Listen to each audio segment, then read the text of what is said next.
Hello hello hello மக்களே, இது உங்கள் யாஷ். என்ன பாஸ், மழை பெஞ்சா மண்ணுல இருந்து வரும், வெளிச்சத்தை பார்த்தா ஓடி வரும். இதுதான் ஈசல். ஆனா இது ஒரு நாள்ல செத்து போயிடும்னு நீங்க நம்பிட்டு இருந்தா அதுதான் தப்பு. இதோ அந்த 5 ஜொலிக்கும் ஈசல் உண்மைகள். 1. கரையான் கனெக்ஷன் 1. ஈசல்கள் வேற எதுவுமே இல்ல பாஸ். கரையான் புற்றுகள்ல இருக்கிற இறக்கை முளைச்ச கரையான் தான் இந்த ஈசல். மழை பெஞ்சு மண் ஈரமானதும் புது ஜோடியை தேடி இவை வெளியில வருதானாச்சி. 2. ஒரு நாள் மாயை. ஈசலோட ஆயுள் ஒரு நாள்ங்கிறது தப்பான கருத்து பாஸ்.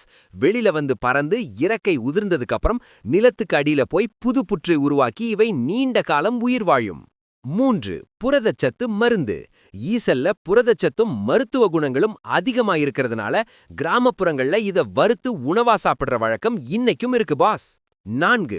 வெளிச்சம் ஏன்?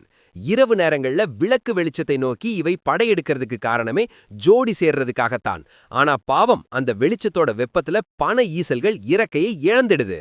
5. உண்மையான ஒரு நாள் உயிரினம்.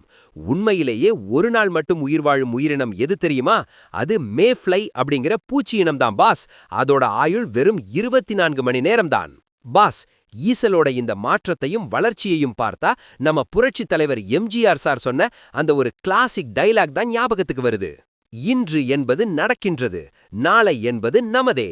இறக்கை உதிர்ந்தா செத்து போயிடும்னு நாம நடக்கிற ஈசல் மண்ணுக்குள்ள போய் ஒரு பெரிய சாம்ராஜ்யத்தையே உருவாக்குது பாஸ். இதுதான் இயற்கை அண்ணாச்சி. கண்ணா, இறக்கை முளைச்சால் பறக்கலாம், ஆனா இறக்கை உதிர்ந்தாதான் நிலைச்சு வாழலாம். ஈசல் கிட்ட இருந்து கத்துக்க வேண்டிய பாடம் இது boss. Don't judge a life by its wings boss. நீங்க எப்பவாச்சும் ஈசல் சாப்பிட்டிருக்கீங்க? இல்ல உங்க வீட்ல ஈசல் தொல்லை அதிகமா இருக்கா? கமெண்ட் பண்ணுங்க. இயற்கையின் விசித்திரமான ரகசியங்கள் மற்றும் அதிரடி அப்டேட்டுகளுக்கு தொடர்ந்து இணைந்திருங்கள். ஸ்டே டியூன்ட் வித் பிராண்டி செய்திகள். Stay tuned. உண்மையை லவுடா சொல்லுவோம், குயிக்கா சொல்லுவோம். This is Yash signing off. Keep watching. Bye bye. ஒரு விசில் போடுங்க பாஸ்.